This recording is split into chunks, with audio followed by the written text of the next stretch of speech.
I'm Scott. This is a mini mobile modular. See that 10 times fast. Okay. So, it's a little bit about our company. We are basically equipment manufacturer. So we do a little bit of everything. So I just want to, since my company's paying me to be here, little company plug. It's about me. This is why you're here, who I am. I've been doing streaming since '98. I've been here a long time. Live production on the early companies. When there was 9. Major events in the day, more content than C-SPAN and Discovery, and National Geographic combined on a weekly basis. I helped establish the best practices labs not too far from here, the Raleigh Studios. It's no longer around because 2 partners finally pulled out. Let's see. I'm a former evangelist and subject matter expert for LSI. Basically, I used to build the VC1 accelerators for Microsoft. So the guys who do the first HD, the cool stuff, we build the hardware for there's the software encoders. We have the hardware accelerators. I used to run my own company, River Communications, again webcasting and corporate communications. All right. I have a couple articles on Stream Media Magazine .com.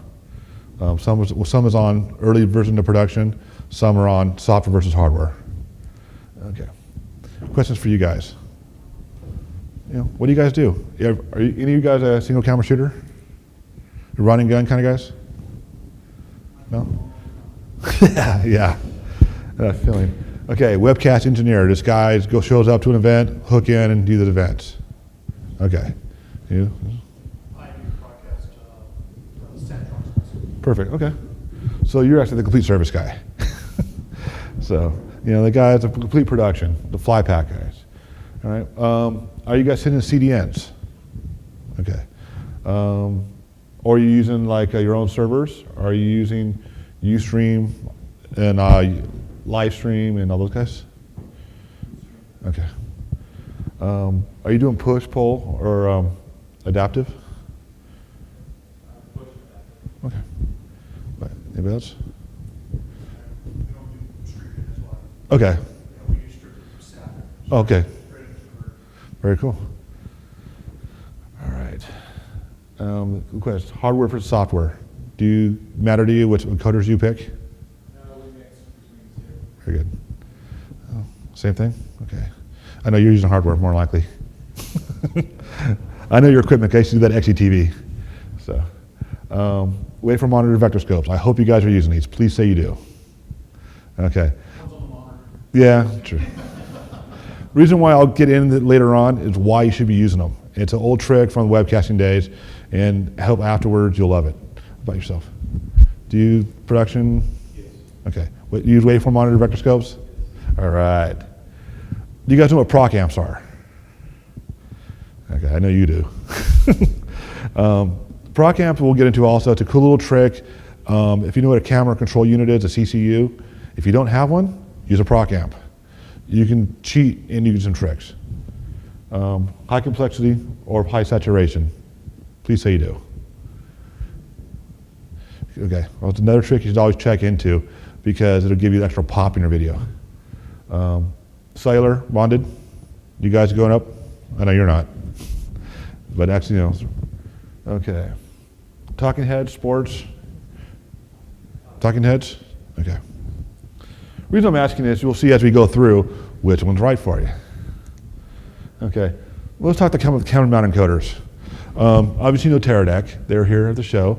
This is a nanocaster or formerly a mini caster. Something of this size, camera mount in the hot shoe. Great little encoder, they all have their positives and negatives, like everything else. So, let's get into it. Okay. All right. Basically, what is a tiny device or a tiny encoder? It's a camera mount encoder. Sits on top is a hot shoe. You can usually take power from the camera and stream out via cellular, or if you have an internet drop, you can go that way. In some cases, you go Wi-Fi.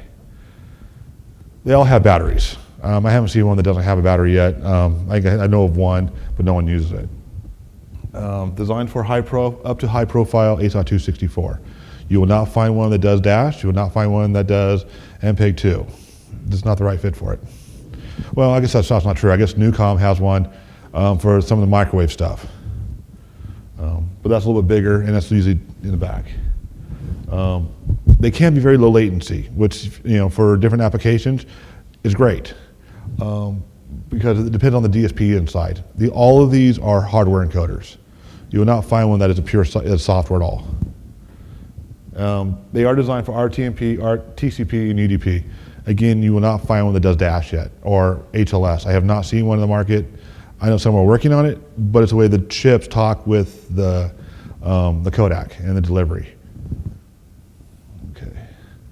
They're all designed for push more than pull, so it's a little bit easier to go.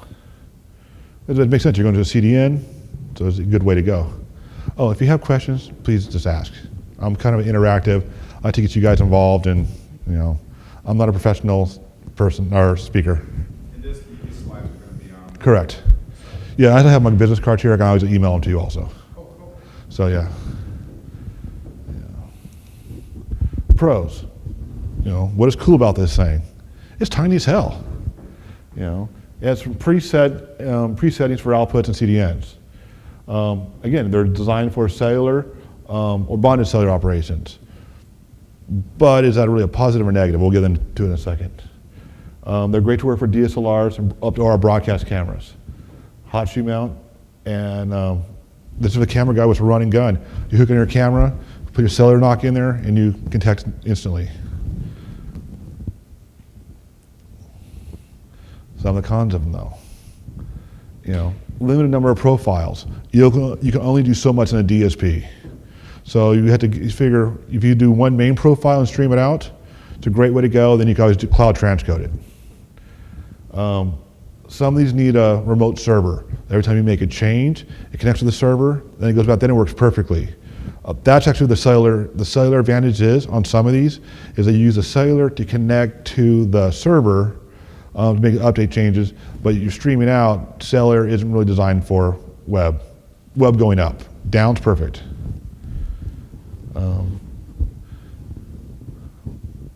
Okay, let's see, the DSP, I saw a little error on this one, whoops. The codec one problem with the codec was hardware versus software. The codec on a chip is usually 6 months to 3 years old. So this is how long it takes to make a chip. So you're not going to have the latest codec versus a software encoder. But it may not matter. If you do normal UDP and RTMP, that may be fine for the advantages. Okay. All right. So, bottom line, don't think I'm knocking these at all, first of all. These are great for what they are. They're made for the run and gun. They hook them by your camera, and they're compact, and you can send any camera guy out there, you preset them, all the presets, and you can connect with a CDN or delivery instantly. So, okay. I wish I was trying to get, hopefully it was High Vision was here and a couple others. There's a lot of companies who make these type of encoders, same as the stuff. I have my picture on here because I make it, it's easy for me to get, but I'm not endorsing or saying anyone's worse than any other. Okay, well you can also see a workflow here, camera in, video production switcher up to the cloud or up to a CDN, you can deliver out, simple. And it is a shameless plug. All right, these are made for the webcast engineer. Some guy just wants to hop on a plane, fly to an event, talk to the production crew, plug in, ready to go. They're compact. Most of these out there are actually software encoders. They're software appliances. That way they can do feature upgrades and have tighter codecs and all the compressions. Again, designed for high profile ASOC 264 out there. You can have a battery option or remote power on all these. Usually people just plug them in and ready to go. But I know a lot of them you can put on the Anton Bauer packs or your IDX and you're all good and go. All of these have touchscreen. I haven't seen one that doesn't have a touchscreen that you can do controls. They do not have a bandwidth limitation. Some of the smaller ones have a limitation up to about 6 meg. Again, that's fine for a camera. Designed for push and pull or adaptive. So when you do a little bit of everything, that's your route to go. Some guys, I wouldn't recommend having 100 people do an HLS off this device, you'll kill it. But you can do HLS or a pull technology so people can watch and they can connect. So you can serve for most of these. always a quick start and reliable. Plus, usually since these are more a full functional encoder, you will have the advanced encoding settings versus just templated presets on some of the small ones. All of them should have, even the small countermeasure ones, will have advanced settings on the servers, but this will have it on the device itself. Okay. Again, the Pro, it's a compact, portable unit, and it's software based. Quick setup. It can do basically any format.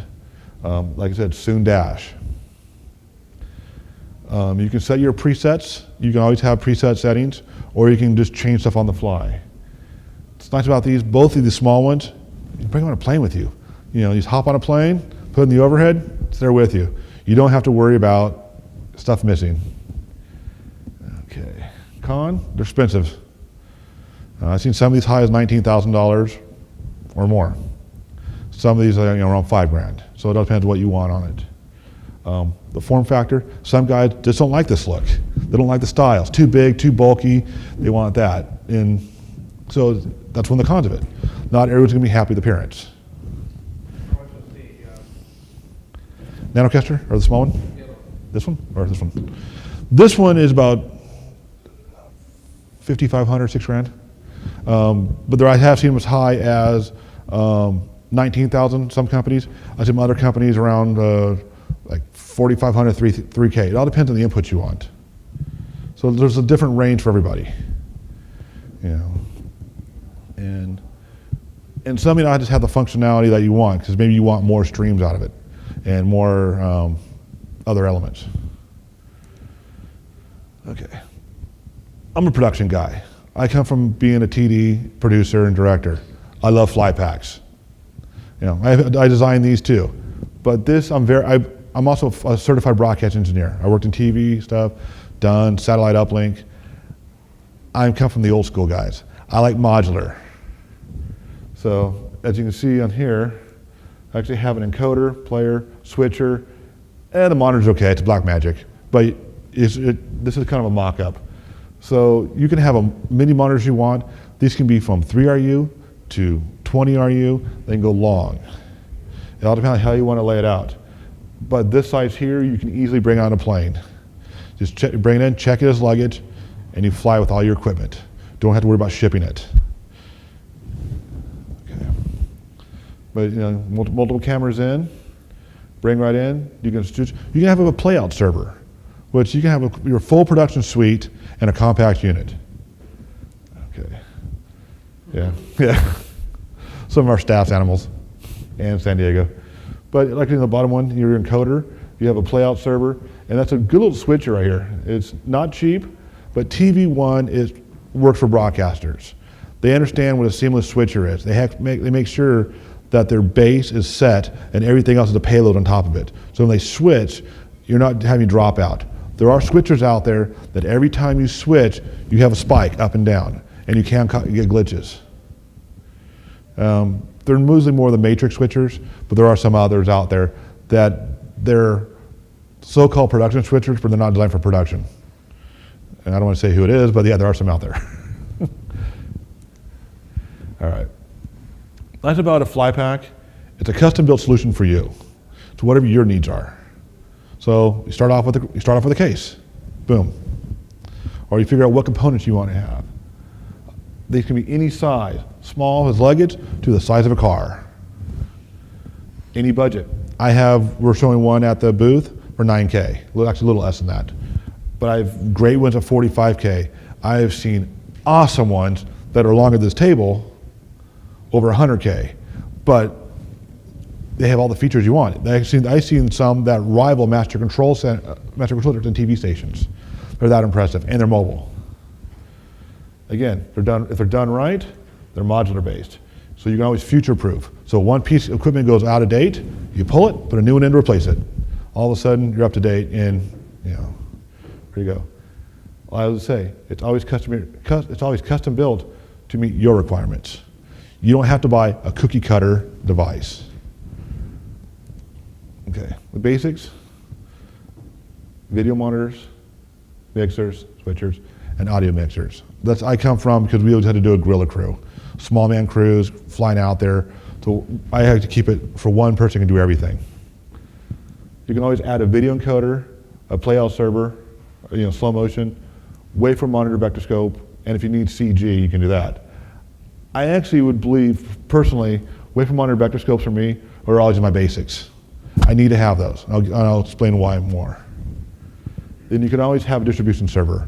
This is your Wowzas, your Helix servers from Real and Adobe, or maybe your own. Power conditioners are musts for me, and a network switch, and I love failover servers. So that when something happens, it can always go through. So you always have connectivity. Oops, I didn't do some crappy graphics I did on.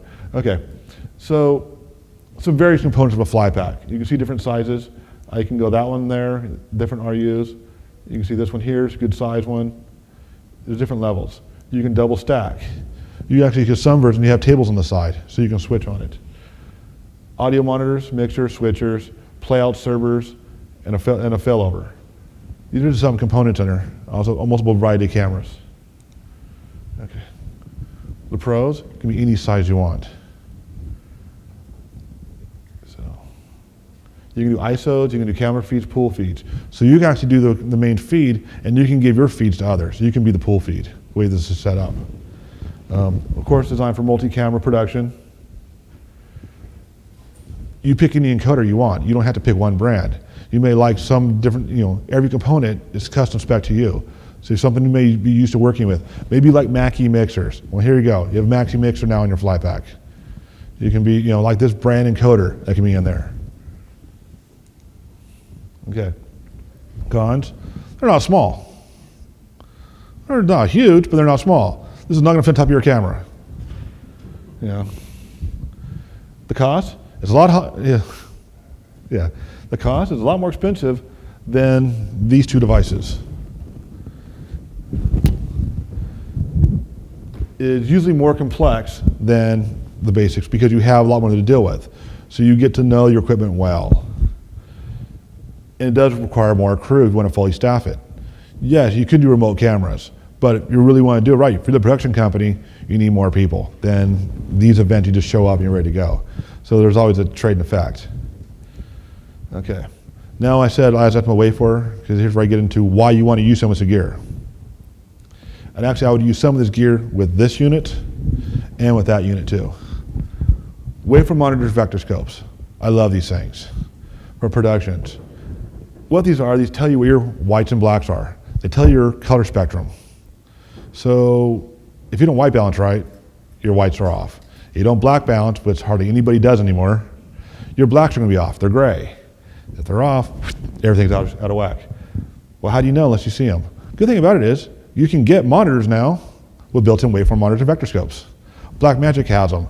Bond, TV Logic, whoever you want. You can have a monitor, your preview program can have built-in waveform monitor and vector scopes. So you know where you're at. Because maybe the light changes on a shot and now that shot's no good because light has changed. You'll know it looking at the scopes on each screen. So these are actually great tools to have to keep your images looking pristine. Like I said, always white balance, always black balance. Most people don't black balance. And what does this have to do with this topic? Again, it ties into, it's going to make all these look better. A black balance will set your blacks right. If your blacks are higher than 0 digital or 7.5 IRE, you are going to start crushing your color spectrum. If you're too low, you'll go in your audio. If your whites are blooming past 100 IRE, everything's going to be oversaturated. It's going to look weird. You could just, you're going to have the angel effect. Everyone's glowing. So you want to be under that. Let's talk about the color range, the IREs we want to be. So you basically want to have this good quality image. So, mention proc apps. Why are they important? Say I don't have the best camera. I can't afford one that has a CCU and every control. You can get some good ones that you can camera control units. Actually, some switchers now have it. A camera control unit will adjust all the color spectrum inside the camera. It controls a chip. Not everybody can afford them because they just get very, very expensive. Versus lower small cameras versus going at a broadcast level with this use. This is the poor man's version. This, you can control your luminance. You can control your contrast and your saturation. So you can do different adjustments. You can make the colors look good. This should be in most Flypacks. That way, any feed you have coming in, you can tweak it for what your needs need to be. So if you have that with this, you can get a house feed that may be somewhat garbage, you can adjust it. So this can be used with anything. It can be used a small one, medium, or the large. That and a waveform monitor, that way you'll always know. You have your scopes on, you can see where you're at, and make the adjustments. These aren't that expensive. Okay. Now, early days of webcasting, when we started streaming, everything we had was CRT. So we kind of got things in, and you got your warm and fuzzy, but it didn't look right because we were streaming and did delivery. Everything you're going to was a computer monitor. Anything else?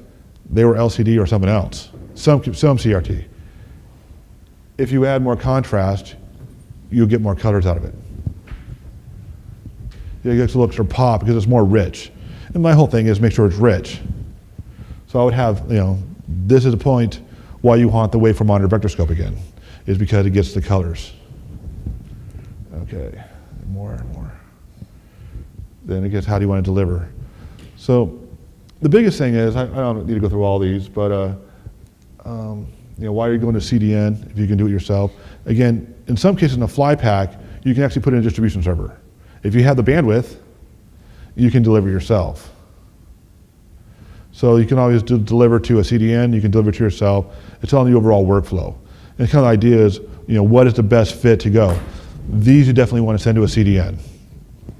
This is the way they're designed, and you got to do cloud transcoding. This also, you can sometimes have a server next to it or in it that you can do delivery. In a Flypack, you can easily put in a server that you can handle 500 to 1,000 viewers or more, depends on the size of the server. That may be fine for a lot of your needs. When a Flypack, I talk about this is a very, very key tip. All encoders you should have redundant streaming or have a failover server. That if one drops out, one stream drops out, you have a backup. All CDNs will give you a backup stream. Come in. So if it fails, they'll flip over to it. The only thing it costs you a second ISP, internet connection, or a second more bandwidth. But again, if you're doing a major event, you might want to have it. Okay. And one thing is, I love this trick. I don't know if you guys are doing this before. I don't know if you're familiar with DDNS, or dynamic forwarding. This, if you go to an event like a hotel, and you need to have a static IP, you don't always get it. You might get dynamic, and it's not public. DDNS, you can have a DHCP come in, and you can treat it as static, and you're ready to go. So I kind of like to set up all encoders to that way. Almost all of them can have that feature built on there. So it's one thing from the small to the medium to the Flypack, which way to go. Okay. So basically, we'll go back to the other ideas. Let me go back. So like I mentioned on the Flypacks, you can add, the waveform monitors inside here. Let me see. Where's that? Like this one here has them in right there on the monitors, and he has them there. He has playout servers, audio mixer, your camera control units. So you can see the different size levels. You can do a very simple case. You can do the larger and smaller. You get that one. This is not a very big case. It's only a 6RU. That's a 6RU. So that's this big. They can be a little heavy. That's about 40 pounds with all this stuff inside. Versus 6 pounds and maybe a pound. So do you have any questions? Yeah. A lot of Flypacks you can do shock mount. Correct. Any particular system better versus just being rack mounted and then some back. Correct. The only problem with shock mount and on the cases, they add a lot to the price. So not everybody can afford it. So I usually just do a rack mount rolling case that will have some support in there, but yeah, if you can afford it, you definitely get the shock mount. But one problem, it does add weight. So when you do different things, it's going to add some considerable weight. But again, if you have a $100,000 fly pack, you better get a shock mount. It's the best way to go. You know. Just try to take it in terms of travels, if you're always trusting the baggage handler to load it nice. Correct. Stay fragile all the way around, you still are just Yes, I've had that problem. And we used to use,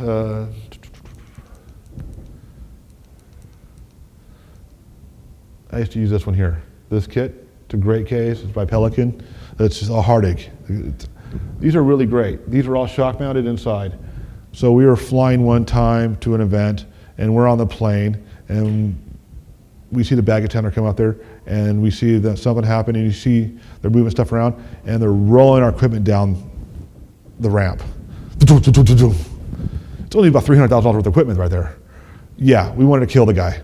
We got back to, we had to fly to Boston, we got to Boston, and we only had one fuse that was broken. So we had to replace a fuse and we're up in Golden. I mean, that's why I love being modular on these kits, is if you do it right, and the right spec, you can, worst case, you have a fuse to replace, or if some cases you don't have a fuse anymore. You know, those are some of the monitors we had. But yeah, that's the whole idea is, these are made to be drop, forklift, and everything you need. So you can have, even have, a lot of these have little doors on here, and we used to have toolkits in the doors. So we have extra parts in there. So when you leave your operations and you go out to the event, you would have everything with you. It's like, I know you need that. When your truck pulls up, you have everything you need. Oh, you're definitely taking packs cross country or Yeah. different countries. Because you never know when you pull in, you know, where's the electronics shop? Do they have what I need? You know, there's not enough fries everywhere, and we need more than fries, let's be honest. So, you know, anybody else? So what type of things do you guys shoot? What kind of videos? What are your, Standard definition webcasting at this point, looking to see what's out there, where it would cost money, that's going to give me, you know, how much I'm going to have to spend over the course of time, what I'm going to get back from it. yeah. Well, I actually met some guys here. Sorry about that. Oh, yeah, got some. Like New Tech, they have a great little device. They're not exactly cheap, but they're not bad. They have some great stuff. I know I have some friends who run a roller derby in San Diego. And that's the LA Derby dolls up here. They love New Tech. It works for them. They can record and all the features and it's ready to go. It's self-contained. There was a guy wearing the pink shirts in the exhibit hall, Paladin. They have a really tiny unit for $5,000 that you can actually control, switch through your iPad. It's all great. I mean, well, it depends. For the price point, it's perfect. Well, not perfect, you know what I mean. Kind of like the more mechanical nature that they're, I mean, Yeah. if you're everything is automobile, it's one thing to have an iPad, but sometimes maybe the press of your finger didn't quite get that transition, so you have to press it again, and all of a sudden you realize there's a latency and it's double back on you. It's like, okay, Yeah. now I want to happen. Yeah, yeah, I've seen that before. Correct. I mean, that's the whole thing. That's not the right fit. That's not everybody. For some guys who have a $5,000 budget, what they need is perfect fit. Some guys just love the New Tech name. They go that route. Some guys want the modular approach, that if something fails, I can replace it. I'm not down. There's always some component you might want to have ready to go. You might, in some cases, might bring an extra encoder. That way, if the switcher goes down, no matter what, or something happens, I can always keep streaming. Or if I'm recording and my encoder craps out, I can at least keep recording. I can get it up there. Something I can still do the full event. The worst thing for us is losing an event. I mean, you can't bill, so you cover all the travel, you cover everything because of some piece of equipment that dies on you. As long as you can get the event to the customer, you can get paid. We're not doing it for webcasting for free. We want to get paid. Yeah. What do you see in terms of ISO reports if you're at a camera sheet and you're switching between one ISO report all cameras as well as the switch speed? Are you looking at hardware-based recorders or software-based? It all depends on how you want to do it. I mean, that's the whole thing. A Flypack, you can put in, you know, Blackmagic has those little SSD drive things. You take each one, put your ISO feeds right in there first. You can record separately, or you can do the whole master, or you can record on the camera. I used to do both. I used to record on camera, then I would have tape decks, and and do both sides. That I would have the camera feed and I would have that, then I would just have a switched feed, always recorded. Then I was always streaming the switch feed. But I can always take that and take that ISO and stream it out if something happens. Take my primary, set up your primary shot. So worst case something happens, you can always go back to your your primary camera. How about you guys? Any questions? So now you understand why I was talking about waveform monitors and vector scopes. It's not wanting to have something in there. There's a purpose of having that equipment in a Flypack, or even having with any encoder. It is to help you if you do adjustments. You could. Yeah. On that topic, you're talking about hardware scopes. Yeah. Versus software scopes. Scopes or. Well, if you've got your Tektronix waveform, Yeah. plug it in versus a Blackmagic. Yeah. software. Correct. Obviously, there's a huge cost difference with hardware versus software. But what I'm trying to do, is it good enough? Yeah. Oh yeah. That's as long as you have something there. It's a tool. Yeah. You can. Are there different qualities of tools, different price? Yes. But at least you have the tool and you get the basic idea.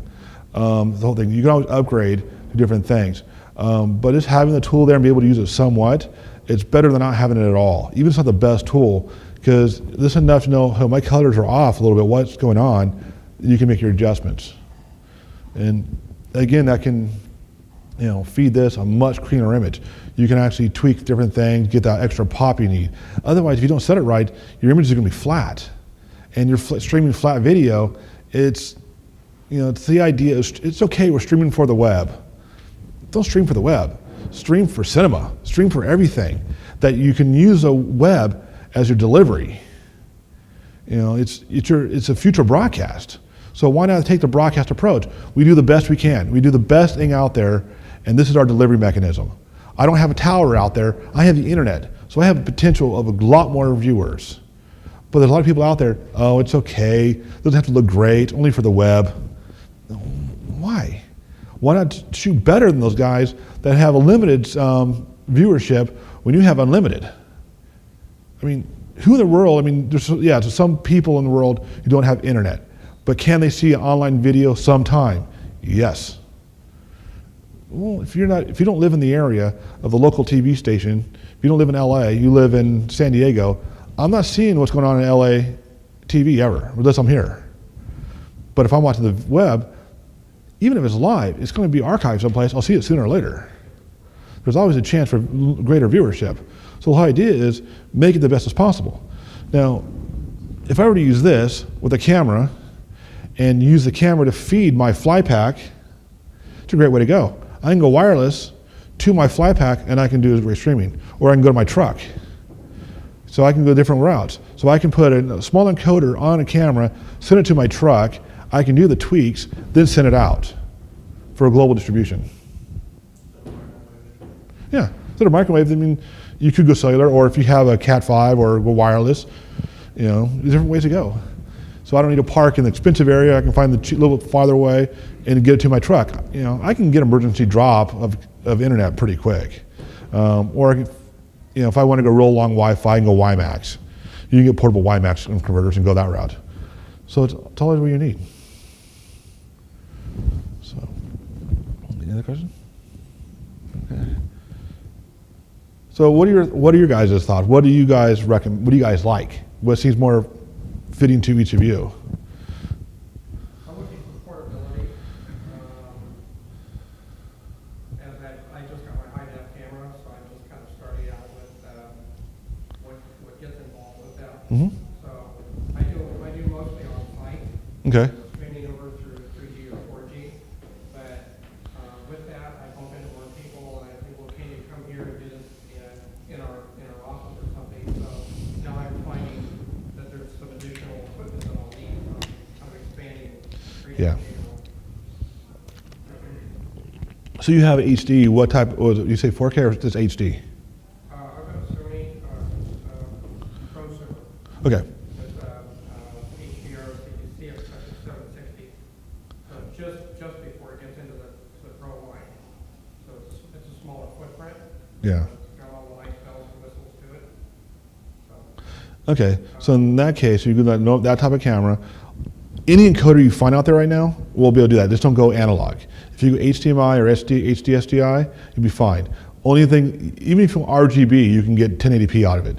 If you're going to standard composite, only standard F. No, I think, the only output that it's got, I can read it below it, but it's got HDMI on it. Okay. Mini HD. Yeah, that's fine. That's any encoder out there you can find. Now, it all depends, but even I tell people when you buy an encoder, get the right one for you. Even these ones here, make sure they have the right inputs. I have guys who are doing satellite inputs on these things. So they went downlinks and doing encoding, ASI in. So even like this brand here, obviously going to cost more if you can get HD SDI. But HDMI, I can get the Teradex. I think they have them for $700, so pretty inexpensive. Then there's a Livestream. They have their service. There's some other ones out there. So you can find inexpensive encoders that do a pretty good job on that aspect. But again, they're limited for what they do. They do a great job, but they don't give you as many streams as you need. Well, it depends. You may want to be able to send one stream up to a Ustream or somebody. They'll transcode it for you and give you multiple profiles. They're great for one single profile, maybe two. Then you send that up to the Ustream and so on, and they can do it. This you can do multiple profiles.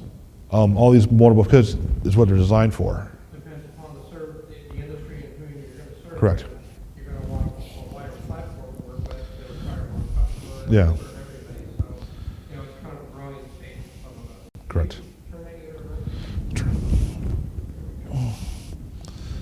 Yeah.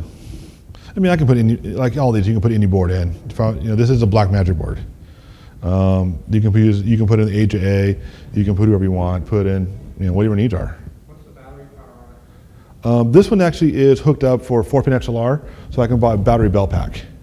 Versus a big brick on there. That's what we designed, is that way you give another option. We figured, everybody has Anton-Bauer batteries or whoever. So more likely, if you don't have a belt pack, you already have the batteries, just buy the belt pack and you're ready to go. And that'll give you days worth of power. This is the way we designed it. And I know High Vision has theirs, it's different, similar. They can put a brick on. Some Digital Rapids, their touchscreen, you can also put a brick on there also. Now, one problem with a Flypack, you're not putting batteries on it. No, Flypack, yeah, they're just too big. Because you have how many components? And none of those, most things in there don't draw light power. They're going to draw significant power. It's like, there you go. Exactly. But then you have a problem getting off. Yeah, the security. Because my concern is if you're switching live hardware switch versus software switch, if you're software, you're locked and going down. Correct. As long as you have hardware components that basically continue to feed through while you're rebooting. Yes, we actually had that. The unit we had here at the show, we have a hardware software switcher that we were going wirelessly, and every time the wireless dropped out, and we lost switcher for control for a few minutes. Then it came back in. Yes, in this one here, that is a full hardware switcher. Actually, the design is also a built-in scan converter. I really like that route, so that way I can bring in computers, and it's all in the payload. So when I switch and change resolutions, it's going out the constant whenever I want. This one also has a big breakout panel, so I can do a full T-bar switch and all the features. I love that. That's where, this is fun to me. You have a big T-bar on there. Where you go? TV1, analog way. They all have it. Sony has them. I'm trying to think of all the guys who have this. But again, what I love about these things is you can put anything in here. You can see different monitors on here. You're going to have the two previews in a program. You can do multiples. So you can put in like a Mushroom Networks or some bonding agent, so you can always double check and you go out wirelessly and everything else. Okay, make sure we have enough time. But the good thing is that's the whole thing, is what size do you want? This can work fine with that unit, but so can this. So I can have a rolling case, do a complete production. Then also have my webcast engineer do the other side. When I was doing the bigger cases,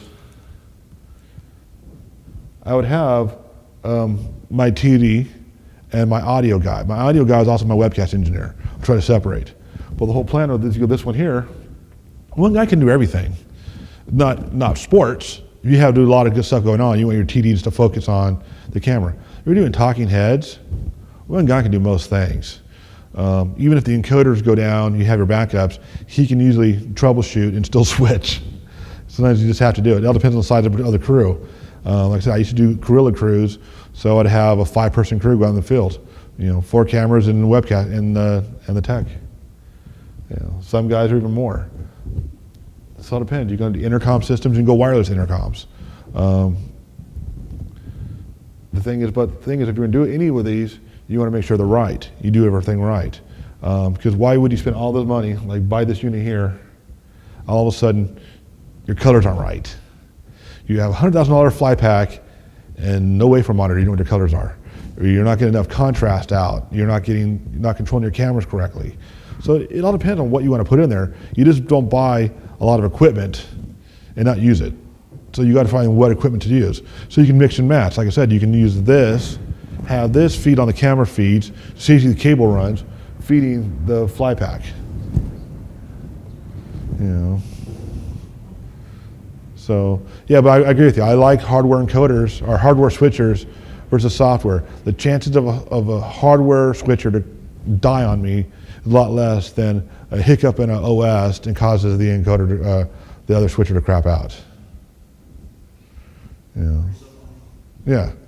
I mean, I just come from that school where modular is good.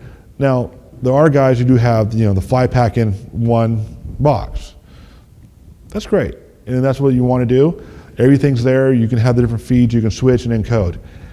Where I come from, I'd rather have it modular, so that way my encoder does die on me, I'm not totally dead. If my switcher dies on me, I can replace it, or I can bypass it. I have seen a system where there's a hiccup in the OS, it killed the encoder, which in turn kills the switcher. So what do you have? You got to reboot the whole thing, and your talent up there has no idea what's going on. So then they come back and they look at the video. Why is there this big black space in there? Or why is this short? We had a great topic there. Or you're doing this ball game, or or like I said, I do some work with the roller derby. You miss a great jam, you miss something happen. It's, how do you explain it? You got to keep it going. And I've been lucky. I've never lost a show. I did a lot of shows, and I still doing shows now and then. Never lost one. It's that modular approach. Yeah, people are going now. I can go buy everything in one box, but do I want to take the chance of that one box dying and stuff? It's like, even if I'm in the field, I might have a couple of these, just in case something happens.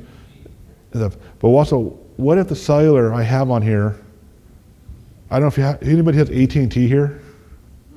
How's your phone working? What if that was your carrier? Right. Carry around 3 different dongles, not knowing where you're going to be. Say it's Verizon, today's, Yeah. Well, okay, the other thing is, what if you even have a bonding unit? Do you have one company, or do you have multiples? Why send everything through one carrier? We used to have multiples anyway, so that way they can bounce off and they get there. But then you also need a bonding service. It's just easier to call up Cox or Time Warner, just give me a drop, or have a microwave set up, or Viasat has a great little portable system, a satellite. Won't work in New York City for most cases, if you ever try to shoot out satellite down there. But in most cases, you have a small little portable unit, satellite, that you can hook up to an encoder. You don't need, to spend do you? Yeah. Yeah, so you don't need to drive, from here to Boston. You can have the little Viasat system, jump on a plane with an encoder, fly out there and stream. Viasat? Yeah, they're in Carlsbad. Yeah, that's basically, you can buy the exact same stuff, they sell it to the sales team. They have some great stuff. So that's always the thing. You can use an encoder and you go that route. Actually, got a $100,000 system. Actually, 20 grand for the additional. yeah, well, they have. Sorry. So that little unit, I think it's like 15 grand, and then Okay, plus the monthly fee. And then it's, I think there's a huge wait for it right now. Oh yeah, there is. We try to get one. Yeah, they're fun. They're cool though. I have checked them out. They are very cool. So that's always the things. So any questions? You don't have to worry about nothing. Exactly. And especially if you're in the States, you have the FCC requirements. You buy somebody off country and you bring it in here, yeah, You have no time, you have to worry about saying you're on and off the bird. yeah, You're not being charged every second. correct. You're done, you're done. Yeah. No, that's the whole thing is you want to be able to go anywhere and have that connectivity. So if it's getting a drop, or you might have great cellular, you might have 3G or 4Gs or LTE, 5 connections. You can go out there, you can get your 5.5 megs. People forget the spec of 4G is 1.5 megs. That does not mean you're going to get it. That doesn't mean you have priority. Unless you have the FBI or government badge, or military or police, you're not getting priority cellular. So you're going to get down. So if you want your video, if you're doing 1080p and you want to be at 5 megs, and you're actually getting them, and you can bond up to 4, yeah, in theory you can get what you need. In practicality, you're going to come in short. You're probably going to get 3 meg or 4 meg. So you're going to kind of drop it down, and that's the case. So that means you get 1 stream versus multiple streams. That may be okay. It all depends. So I think we got to wrap it up. Any other questions? Cool. Any other questions? Okay, cool. Very cool. Yeah, and if you have any questions, my information's on here, and they'll be on the website. I saw the website, they have the LinkedIn thing, so you want to go that way. So you can connect with me and I'll ask any questions. I'll be happy to answer, and I can send you contacts and different examples and everything else. So what do you call it, disruptive? That's our company tagline. Basically, our company approach is a little bit different than others. So we're always trying to be cutting edge and for lower cost. We don't see a need where you need to spend $100,000 on a simple encoder when you can do the exact same job for $20,000, or you can get in a good encoder at $4,000 versus paying $10,000. It's doing the same job. Why pay the expensive money? So that's our approach. We're trying to disrupt the industry by coming in low. Yeah, I like those guys though. They're all friends of mine. So, and they're great stuff. They're a good company, it's just, they're the avid of encoders. Yeah, that's true. But again, Avid, it's still a hell of an encoder. It's still a hell of a video editor. So I mean, that's the whole thing is they have a great product. But I look at DVEO, they're twice the price of Digital Rapids. And what do you get? I mean, not knocking anybody, they all have great stuff. So it all depends on what whatever you need, you can get. Very cool. All right, thanks a lot.